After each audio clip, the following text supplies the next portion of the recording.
ගෙදරදීම පැණිරහට dessert එකක් හදාගන්න ඕන අයට මෙන්න. ඒක නිසා try this one boys. Butter gram 20ක්. මේ රෙසිපි එකේදී මම පාවිච්චි කරන්නේ වියලි පොල්. ඔයාලට කැමති නම් කිසිම හානියකින් තොරව නැවුම් පොල් උනත් පාවිච්චි කරන්න පුළුවන්. කොකොනට් ග්‍රෑම් 150ක්. ටින්ටින්ට පිම්පින් සෙපිරිටින් ටිම්පිටින් ටින්කිරි මිල්ක් මේඩ් ග්‍රෑම් 200. එන සාල්ලට ස්වල්පයක්. ලිප අඩෝ ගින්දරේ තියාගන්න. මිශ්‍රණය භාජනයකට දාගන්න. මේ භාජනය හොඳින් වසාගෙන චීතකරණයේ දමාගන්න.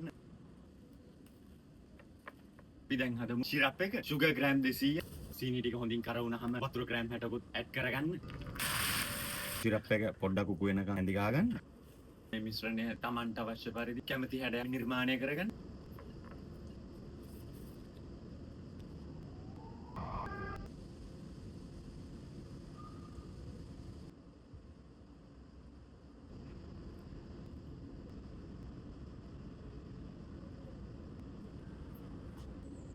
මගේ ව්‍යවහාරින්ම කියනවා නම් පැණිරහට ආස කරන ඔය මේ රෙසිපිය නම් try කරලා බලන්න එපා. ට්‍රැක පයින්නෝයි.